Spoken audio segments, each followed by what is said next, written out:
Okay, so now it is a wonderful privilege to introduce to you Professor Kimberly Schonert-Reichi. Kim is NoVo Foundation Endowed Chair of Social and Emotional Learning in the Department of Psychology at the University of Illinois at Chicago. Prior to her graduate work, Dr. Schonert-Reichi worked as a middle school teacher and then as a teacher at an alternative high school for adolescents identified as at risk for high school completion. She's known now as a world-renowned expert in the area of social emotional learning, or SEL. Kimberly's research focuses on the identification of the processes that foster positive human qualities such as empathy, compassion, altruism, resiliency in children and adolescents. And also her work includes looking at the well-being of teachers too. Her projects in this area include studies examining the effectiveness of classroom-based universal SEL programs, including some that we may have heard of, like Roots for Empathy, MindUp, We Wellbeing, and Kindness in the Classroom curriculum. Over the last decade, she's led the development of the implementation of a middle years development instrument called MDI, a measure that captures children's voices regarding their social and emotional well-being, physical health, and resiliency inside and outside of school. She's won several awards, many awards for her work. And I have had the pleasure of working with Kim on a UNESCO Mahatma Gandhi Institute for Peace and Sustainable Development Future of Education project. And I can say that Kim doesn't just write or talk about the importance of kindness, compassion, empathy, and connection in schools, but she also very much embodies these qualities in her interactions. So I'm really looking forward to her contribution today, and I'm just so glad that she could join us. Kim will do approximately 30-minute input, and then we'll have opportunity for comments and questions and reflections from the audience. So we will offer time for you to come in and join the conversation.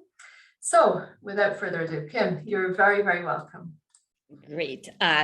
Katrina, thank you so much for that amazing introduction. I'm truly honored to be here. And I have to say, I'm truly grateful that there was a break between the end of that movie and me presenting, because I think people would have just seen me crying.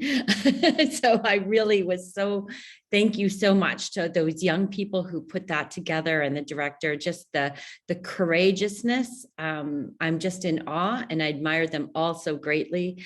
I just hope that that's communicated to them, to say how that video has actually changed the lives of many just of us watching today.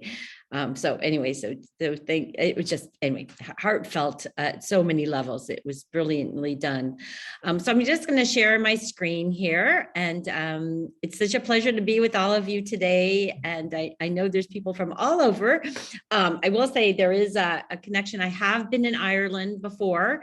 I was in Dublin a few years back, actually, around a meeting with the OECD. So, and had a wonderful time there. So I just am thinking of all of you there, and really wishing I could be with you in person.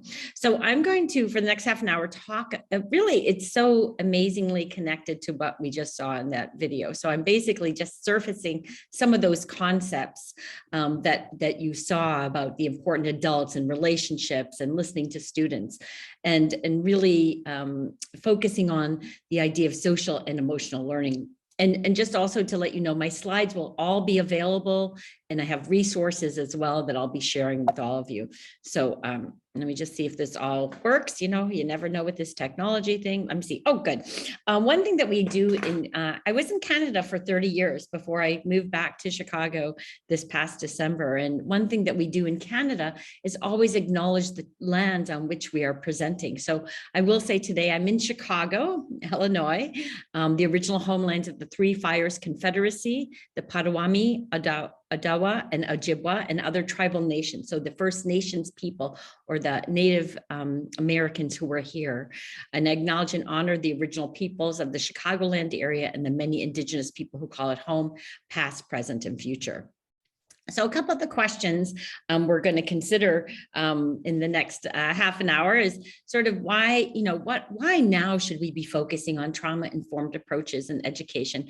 What now is the approach? I'm going to talk somewhat about social and emotional learning, the area in which I have been working for the past 30 plus years, and how social and emotional learning can really inform a trauma-informed approach. And then of course, what you really want, though, is besides some of the science and the research, but what are some of the practical strategies? So I hope to get to those.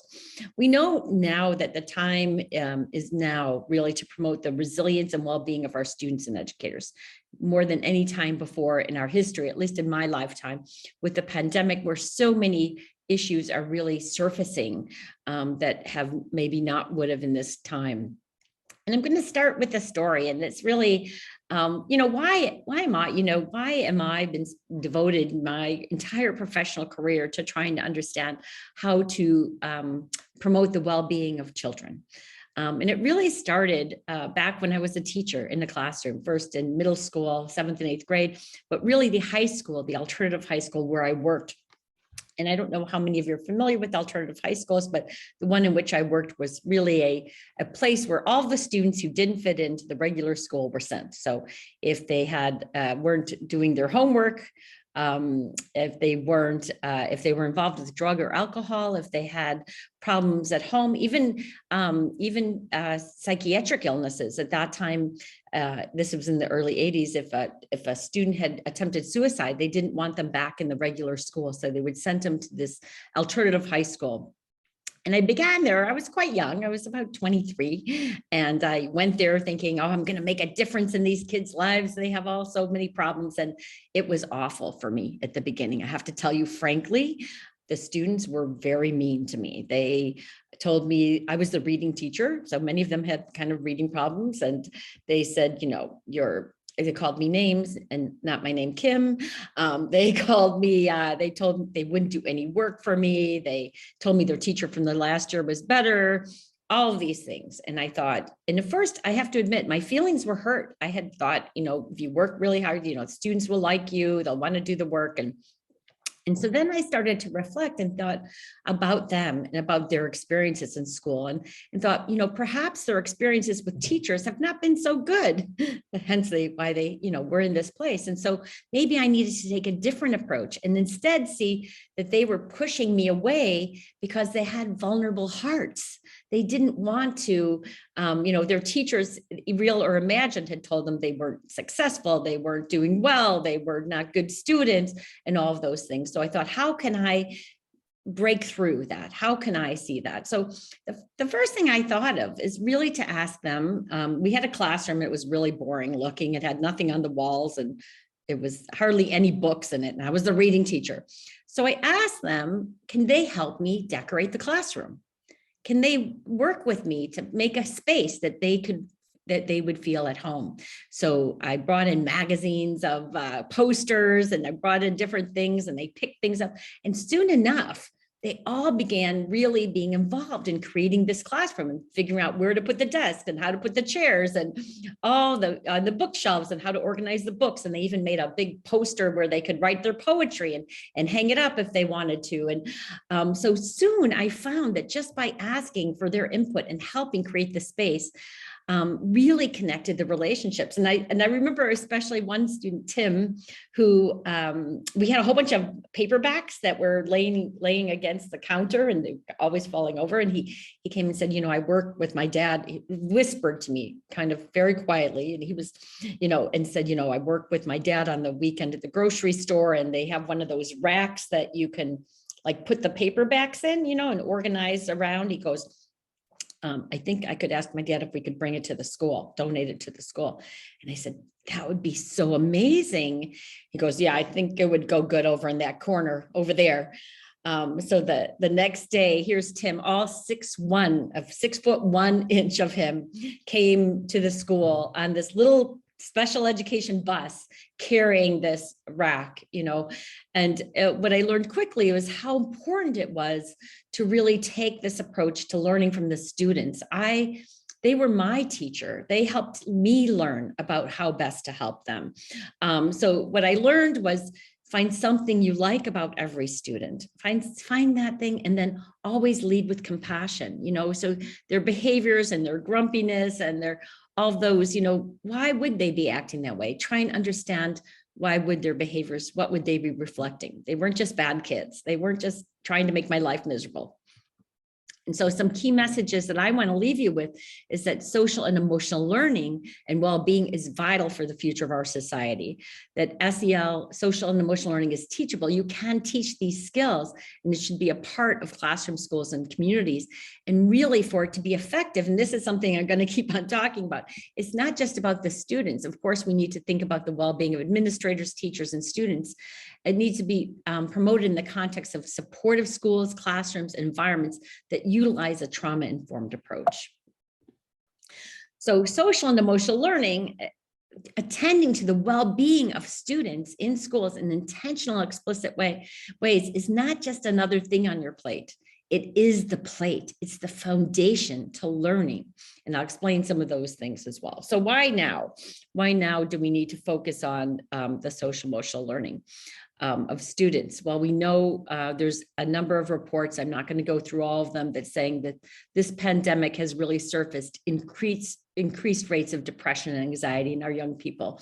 In the United States, there's been a 50% increase in reports of depression and anxiety to hospital emergency rooms, and 100% increase in youth suicides. So we are really in a dire situation. We know that children today, in addition to the pandemic, face a number of factors such as bullying. Sleep has been very disrupted, especially, in terms of sleep, the quality of your sleep, being worried, and the quantity of sleep has been really disrupted and has huge implications both for your mental health and for other aspects of well-being.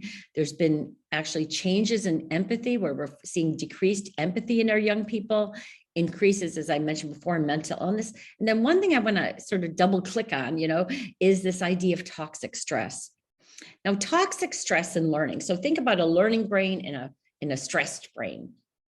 When we're stressed, we have a hormone called cortisol. It's all good most of the time. It peaks about a half an hour after awakening, and you're kind of on your downward decline, those in the afternoon. But healthy cortisol is really important to being engaged in the world. However, chronic stress, where your cortisol is up all the time, it's kind of like you're imagining that saber-toothed tiger who's chasing you, back in those days. You cannot learn. Your amygdala, you're focused, you're kind of in survival mode. So even though you might have learning happening around you, you can't pay attention, you can't concentrate. So that toxic stress really interferes, and especially among children in poverty. And that cortisol raises, and it actually breaks through the blood-brain barrier to something we call the prefrontal cortex of our brain, that is responsible for things like inhibitory control, working memory, and cognitive flexibility. So what we know is that children who are under stress, who have this chronic or toxic stress, cannot learn. However, the one factor that can help, and you would imagine it's going to be another theme here, is adults can be supportive. The other thing, I'm just telling you bad news now, I'm very sorry about that, is that stress is contagious, that even if you're not stressed, research shows if you're around a number of stressed people, you will actually catch the stress and have the negative physiological consequences of being stressed yourself. And to test this, my colleagues and I conducted a study in classrooms of children ages 10 to 14. And we went into their classrooms, and for the teachers, we asked the teachers to report on their stress and burnout. For the students, because we really wanted to get at stress physiology, we collected their cortisol.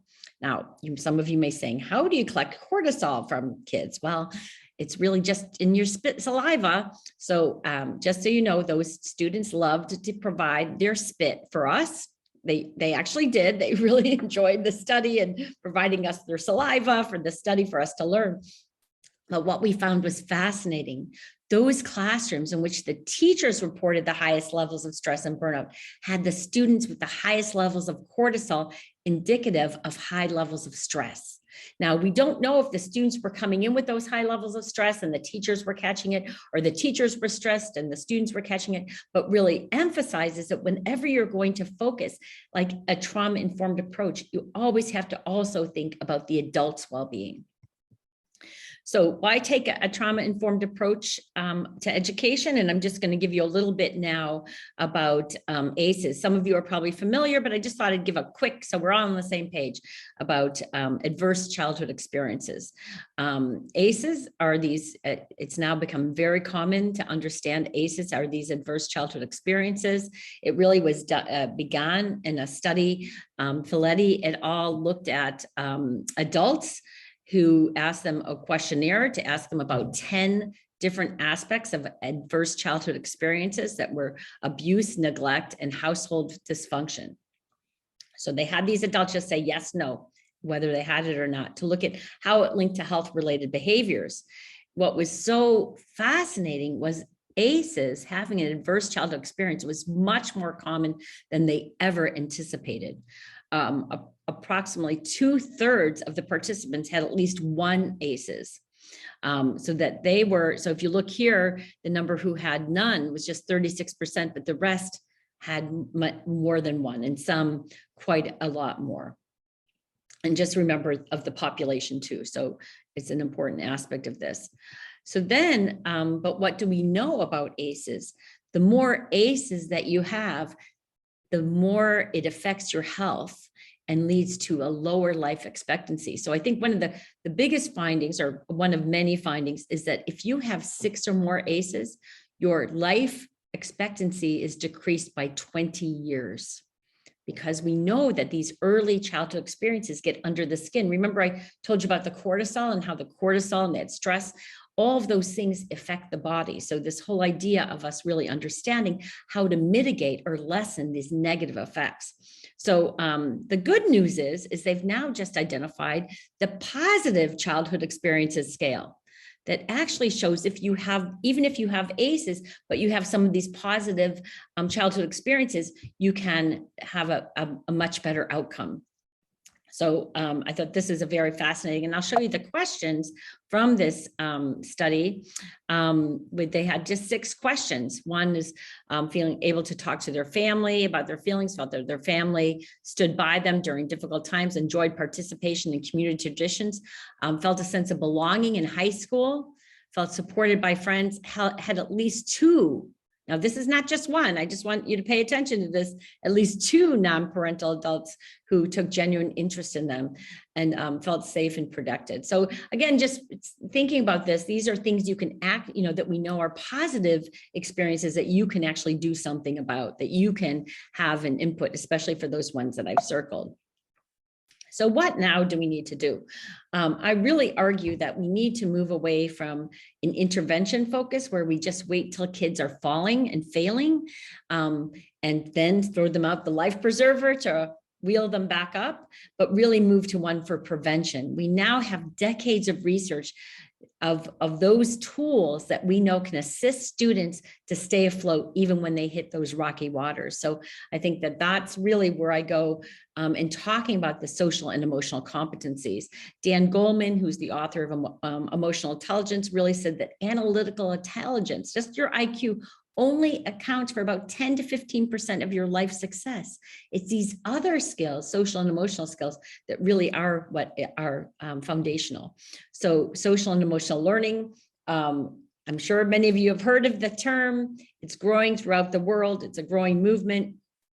CASEL, or the Collaborative for Academic, Social and Emotional Learning, a group in which it's here in Chicago actually, and I'm on the board. They've identified 5 dimensions of these critical social and emotional skills, 2 about intrapersonal awareness, such as self-awareness and self-management, 2 about interpersonal, which is about social awareness, relationship skills, and then responsible decision-making.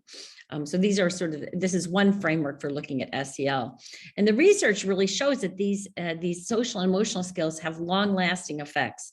Here's one study that found that children in kindergarten who are age 5, who have strong social and emotional skills, especially like helping others, listening, being able to manage their emotions, when they followed them up into adulthood, those children who had the high social emotional competencies were more likely to graduate from high school, earn a college degree, and find stable employment. So what we know is these social and emotional skills benefit the individual and society as well.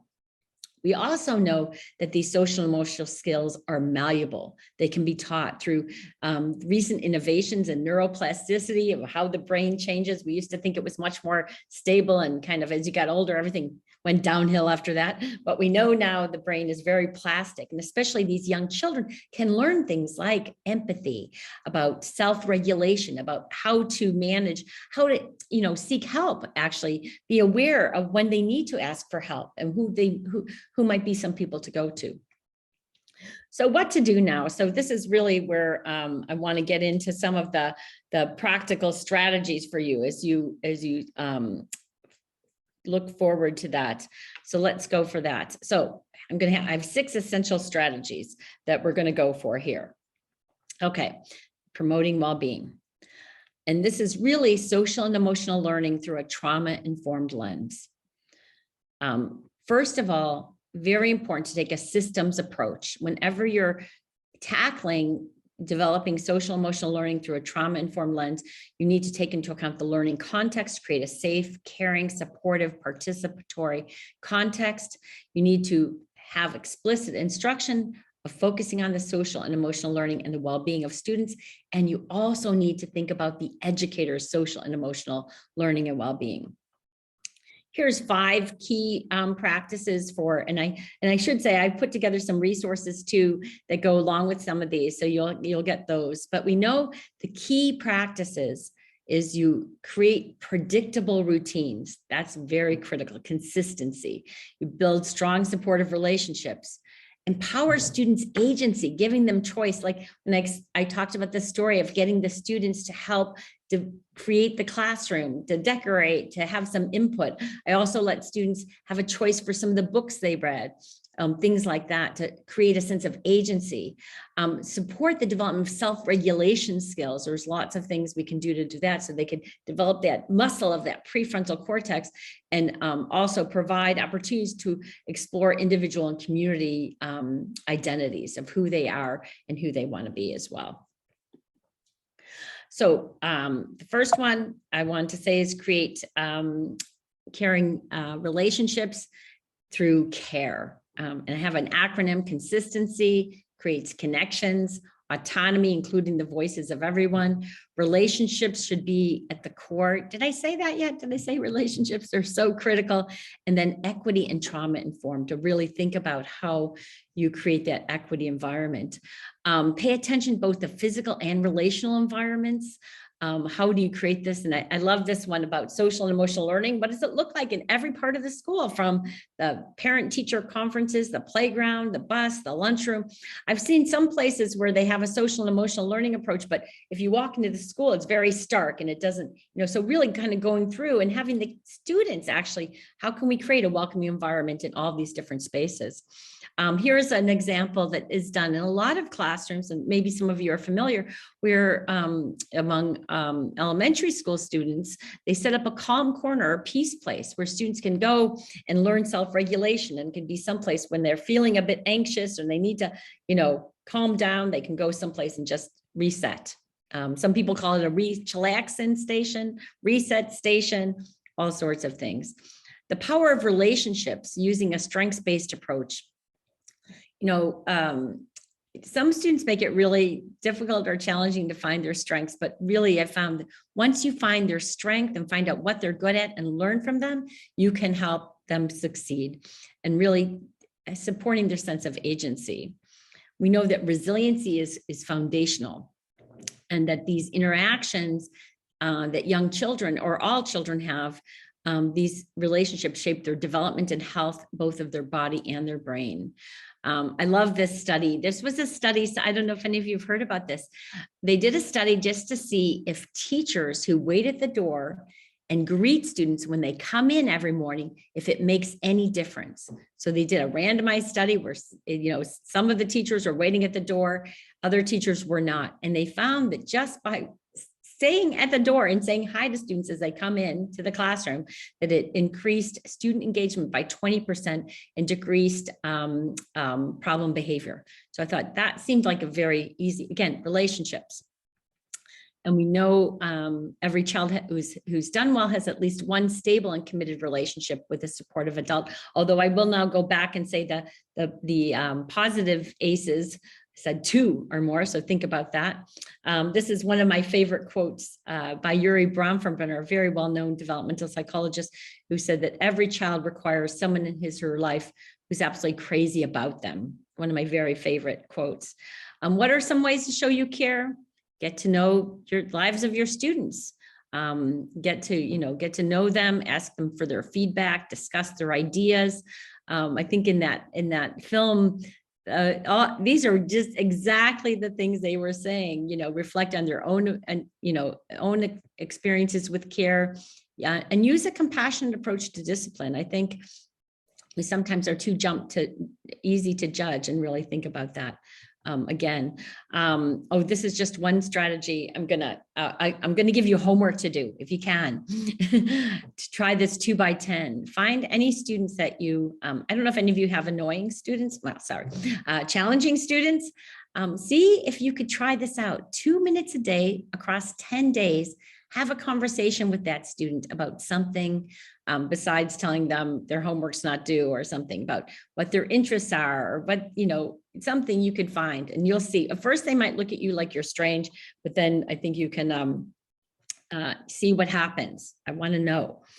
Another thing to do is to teach emotional literacy. We know that in children who can have a vocabulary of emotions. I think, Ellie, you started the day by asking how people were feeling, to name their emotion. So we know some other skills kids need to have is how to get along with others, how to solve problems, how to label and recognize these feelings and emotions, and how to be optimistic, how to look at the glass half full, and how to ask for help. That I think people underestimate how important that is, the ability to ask for help when you need it. We know emotional literacy in particular is as vital as any other skill, is particularly important to children's ability to interact and form relationships. There's an amazing program, again, a strategy here called the Ruler Program. It's out of Yale University, which is recognizing emotions, understanding causes and consequences of emotions, labeling emotions accurately and expressing emotions appropriately, and regulating emotions. And they have this, I'm not going to go through this now, but they have this kindergarten through high school, a mood meter, where you just sort of could rate your emotion. Are you, in terms of your energy level, where is it high and where is it in terms of your feelings from unpleasant to pleasant?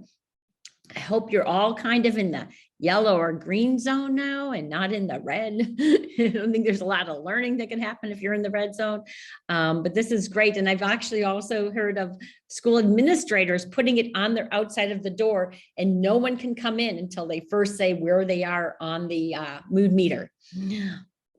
Dan Siegel, a good a friend and colleague of mine who's done some amazing work on emotional literacy, I love how he organizes it. He says, to name it is to tame it. And he used this phrase that says, by putting this simple, putting this simple tool to work, your emotions can inform you and not overwhelm you. So once you notice you're having a feeling, the first step is to name it, is to actually, what is that feeling? And really the first step. So I think also give children tools to develop self-regulation and manage stress. Here's one that's great.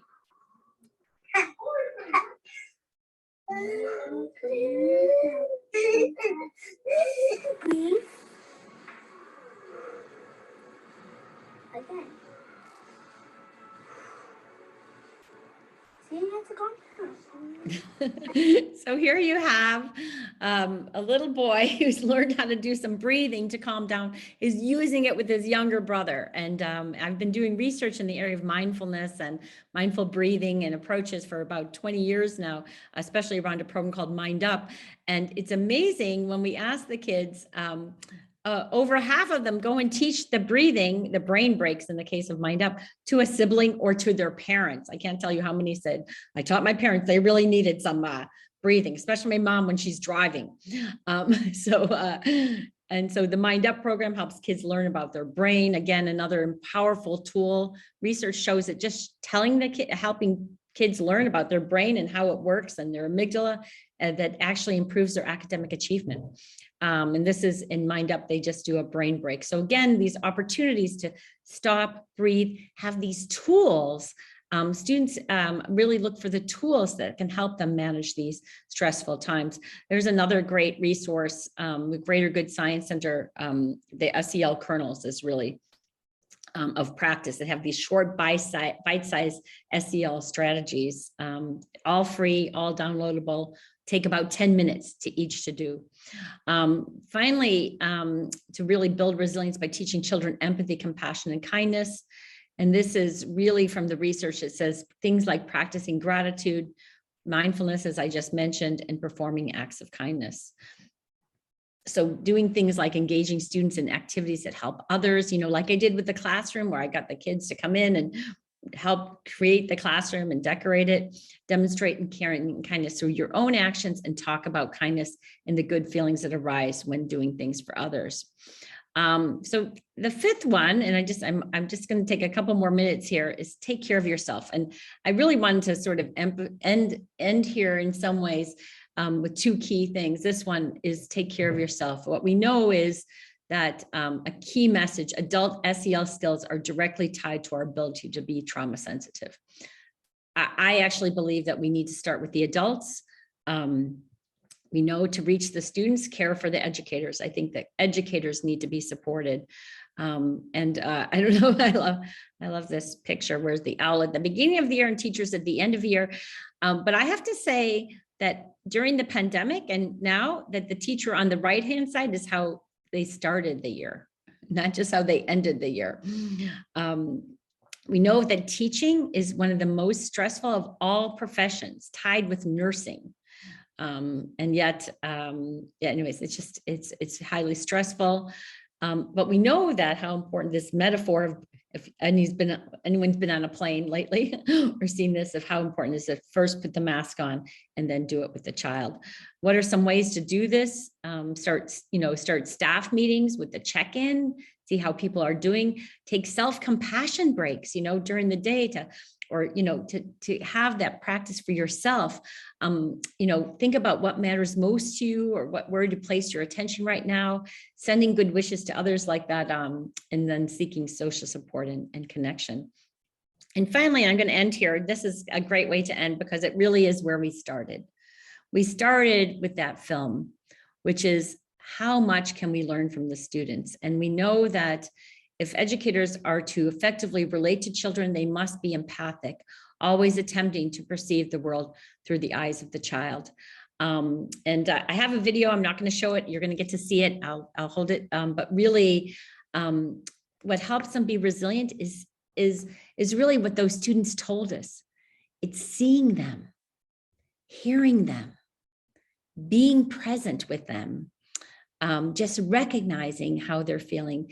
There's so many ways that those young people, and my heart was just, I guess, breaking, but also when they thanked each of those teachers who made a difference in their life, and how important each of you can be to be that person. You might not even know that you're that person because you just suddenly are saying hi to a student. I'll end with one, and I hope I'll take some questions, but we did a study several years ago and we asked students what teachers do to show they care. And we asked kids in high school, those who were kind of low on the honor roll, some that are doing really well, some at risk for dropout. They consistently said one thing across all the different students: a teacher who says hello to me in the hallway by my name. And I think it's just that I'm seen. You know who I am. I must matter to you. And again, as we talk about trauma-informed approaches, how important it is for us to really be seen, us ourselves to be seen, but also for our students. So I'm going to end there and looking forward to a few questions. Thank you. Wow, that was just a full action-packed so many strategies and so much depth in that presentation as well. I know our audience are going to be really keen to get their hands on that presentation. So confirming that we will share that with you at the end of the day. I really want to open up. There's so much in there, Kim. I'd love to open up to questions from the audience. So what we might try and do, and Ali, you can let me know, or Jennifer, if we have somebody from the audience, maybe. Well, I'll invite you first of all to maybe pop your questions in the chat, and just loads of comments. I think you can maybe see them here. I'm looking. I've got my comments. I have my Congratulations. glasses on. I mean, maybe I can just join in here as well, Katrina, just to say, sure. Yeah, we've invited questions, but in a way, it's just been a kind of, oh wow, there's just so much here. Can we see the slides after? You know, it's kind of like that. So I think if there's other things that you'd like to ask Katrina, and then as things start to come into the chat, we'll certainly let you know. But I think we're all quite blown away, actually. So I'll come back in if there's things coming through that people want to ask. That's perfect, Ali. Thank you so much. I really love that quote that you used as well, Kim, which is the Bronfenbrenner. Everyone needs somebody who's crazy about them. And I kind of think of that sometimes, and you know, that yeah, everybody needs that one good adult, that's somebody who's crazy about them. And sometimes for many of our students are coming to school and maybe for whatever reason they don't have that one good adult in their life. They don't have that somebody who's maybe keeping them in mind. I love that that phrase as well, just that somebody who keeps us in mind during the day. And I just want to see if you know, I think you just touched on it, and the film also really touched on it, how important it is, how important educators can be and how powerful they can be in the role of in young people's lives and in children's lives. I'd love to hear your comments and just to expand out on that. So, you know, so what was great is that the young people with that film really illustrated what the science tells us, you know, and that's really what I was trying to emphasize is there's research, really decades of research showing the importance of that one important adult, the importance of how this is done in schools. And I'll say that's why I also really wanted to emphasize the importance of the adults caring for the adults, because when I mean, I'll just say anecdotally and then give you the science. When I was teaching at that alternative high school where I worked with those students, they, you know, some of them were in jail for the weekend. Some of them were sleeping on the streets for the weekend. I loved them so much. You know, and it was what helped work because those kids, they came to school. I will say that was a big thing. However, it took a toll on me, because I had no one supporting me. I had no one who was there saying, go for it, Kim. In fact, in some ways, I was told that I cared too much for the students, you know, that I shouldn't, you know. I remember a student, I mean, this is a true story, a student who came in to school late, ran into my arms sobbing and said that her stepdad was just taken away by the police for sexually abusing her younger sister. And of course, she's like shaking in me. And the head teacher walks by and says, doesn't she have a math test she's supposed to be doing now? Like, you should not be, and I'm like, where do I go? What do I do? And I think for me, and then when I went and worked at a residential treatment institution where I saw a real difference between not getting any support in my own well-being versus being in a place where my own well-being. So if we really take a trauma-informed approach, there has to be an explicit attention to caring for the adults, because they cannot be that one person for that student if they themselves don't have their own support. So anyway, I could go on and on about that. Absolutely. Thank you. Thanks so much. And just to say, while you two have just been addressing the first question, there's many more things come in, probably more than we'd have time for now. But should we, Katrina, would you like to hear maybe one or two questions from the floor? Lovely, that would be great. Okay, great. So I think our first question that we had was actually from Rosa. And Rosa, I might just invite you to speak to that question to Professor Schonert-Reichi, if you would be willing. So I will invite you to come in to the speaker's place. Great. Okay. So I see you coming up there now. Great. And if you want to put on your video camera, then please do. Yeah, oh, hi, Rosa. Great. So I'll just bring you up into the speaker space and do just share your question. Just remember to come off mute. Yes, this is so exciting. I love that. Hi, Rosa. Yeah, hi, me too. So I'm actually a school governor, which would specialize with SEN and well-being. So this is just for me. And what I hear a lot is we're trying to do programs to support the well-being of educators, the children, but the teachers, they just say, we don't have time for this. So it's, what can we actually do to create the space and, I don't know, give them more freedom to learn about this and really understand it's so important for kids. So what is your suggestion? Yeah, oh, that's a big question, but I'll say, I think they have to see what it looks like, because, you know, when you say like, here's this program, now start doing that. And they're like, I feel so much pressure, but they need to see like, what does it mean when, you know, like I said, like just meetings, you know, greeting students at the door to just, you know, getting students engaged in the activities, giving them some choice. So I think I've seen that so much, I have to say, the pushback, because they feel like I have too much. I can't now think about this, but really good teachers actually are doing it and they might not know they're doing it. So one thing would be to see examples, but the other one, and actually I call it like the Wizard of Oz approach, which is kind of like Dorothy knew if everybody knows Wizard of Oz, she knew she had the shoes, you know, so think about, are they already doing some things that help promote student social and emotional learning, that help promote well-being, and to think first of what they're doing. And when they start thinking like, oh yeah, I'm doing this, I'm doing that.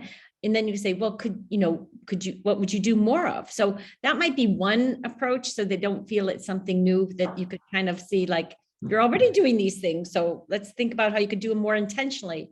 So I don't know, that's one way, but there's going to be the kernels approach that I put in the PowerPoint also is super easy. It's by Stephanie Jones at Harvard, and they're like 10-minute kernels of practice that you could just do anytime, and they're meant to be very simple and quick to do. Hopefully that helps you, Rosa.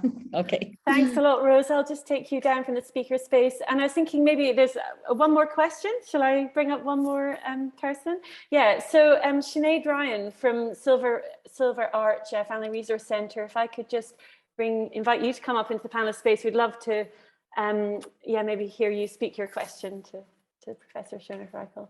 So I'll just see. Yeah, great. Oh, wonderful. Yeah, and just want to angle your camera down a wee bit so we can see you, and I'll bring you up into the speaker space, and just remember to come off mute. Yeah. Ellie, thank you so much I've never done it this way. This is brilliant. No, we just would love, we wish we could see everybody, but this is, I know. This is good. And Sinead, is that right? So I'm from Silver Arch Family Resource Centre here in Tipperary, and I suppose the question I wanted to ask Professor Kim was in relation to what you were talking about, toxic stress, and just I suppose like the world that we live in now, like is there a way, or can we prevent young people from the impact of toxic stress? And kind of linked to that then is about our own well-being as workers and helpers, how we can be impacted by toxic stress too. So some of those things about, is there a way to protect young people from that? Yeah, so we know from, so first of all, I do have to say there's larger worldwide systemic things that, you know, are part of the world now, you know, climate change, other things that are happening in terms of the rates of poverty, the pandemic, all of these things. So we can't stop those. I would say there's a few things. One is I certainly believe that policy, and I know Katrina, I'm just sorry if anybody here is listening, you need to have some policy that's intentional, that gives people a space to deal trauma-informed approaches, so that there'll be funding and things. So I think that, and those would then lead to having approaches. So we do know things like, I will say, what we know relieves stress, exercise, supportive relationships, you know, and making those more intentional. And also things like, you know, being able to have mindfulness practices or gratitude practices, or things where you are actually can really, from the brain, we know they slow down. And just, I think the supportive relationships, and I'll just give one example. when teachers in British Columbia, where I was before, they went to their principal who really wanted to, the principal of the school who really wanted to support their well-being. And the teachers asked during our break, instead of sitting in our classroom and working on our lessons, can we go for a walk outside with one of our colleagues? So finding a support system that allows people to just go and have that support anyway. So I think we do know that you can mitigate these effects of stress. Like I said, there's larger societal ones, but I think finding those intentional, it has to be an intentional approach. And I'll just mention one other one is finding ways to lift up people, is saying like, how do we celebrate others and how can we think about students and celebrate their factors. I know there was a place called a school where they did Wellness Wednesday, where they had a group of students who would, when they'd come to the school, they had little treats for each student and they had, all kinds of things to do wellness. Yeah. So I think intentional, explicit. Yeah. Hopefully that gives you some ideas. Great. Thanks so much, Sinead. I'll just take you down. Gosh, I don't know. I can see one other question. Maybe we take one last one or, okay, so this is answering it. yeah, it's just so wonderful having you here. We're just going to want to mine all of the wisdom we can. So perhaps Hugh from Brill Family Resource Centre, would you be willing to just put your question to Professor Schonert-Reichi? I'll just see. Ellie, you're doing very well with my last name, can I tell you? It's easy to mess it up a bit, so so thank you. Not at all. It's my honor to do this. Okay, so great. Here's Hugh. Fantastic. So I'll just bring you up onto the speaker space, Hugh, and if you just want to put your question. Sorry, that was my fault. Wow, this is really cool. My question is very similar to the first one, to be honest. So I work in the Family Resource Centre as well, and I am I coordinate an education project for young people, kind of an after-school project for young people that are kind of struggling mainstream. But my question is more to do with kind of bringing that SEL approach with volunteers who come from various backgrounds, along with placement students, and they'll only be there for that maybe 2 hours a week, and so it's just kind of how to introduce that and how to kind of bring it, because they are doing that. Hi, how are you? How are you, Ali? How are you, Kim? How are you, Katrina? When they go into the door, they are doing that, which is great to notice. But I suppose, so my question was really in relation to the first one, in terms of just bringing more how to kind of introduce and kind of bring those approaches into practice.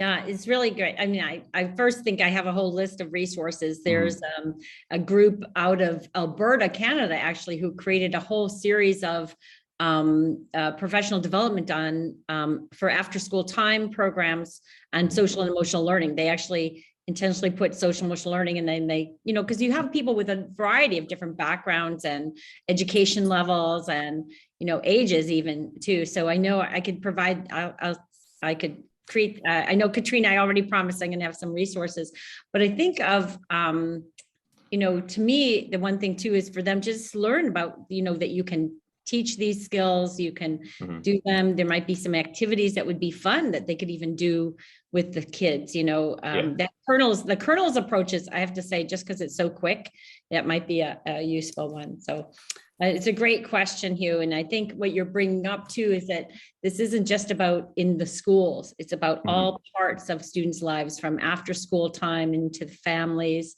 as well. So that's excellent. Thank you so much for that question. Thank you. Thanks, Hugh. Thanks for coming up. Cheers. Thank you. So I will just hand back to you, Katrina, and to Kim, just to close this section. I think that was wonderful to have the voices and an exchange like that. Yes, thank you, Ali. It was lovely to have people, because it's this Zoom webinar, we can't see our audience, so it's just lovely to have people come in like that. So hope that was okay for you as well, Kim. Oh, I love it. It was wonderful. And just thank you so much. You're an absolute mine of information around this area, which is just, why it has been really great to have you here. So I just want to say again, just a big, big thank you. There will be lots of demand for those slides and the links and the strategies. And I I'll think send them they'll be right very now. useful I don't to know. people. Yeah. So thank you so much.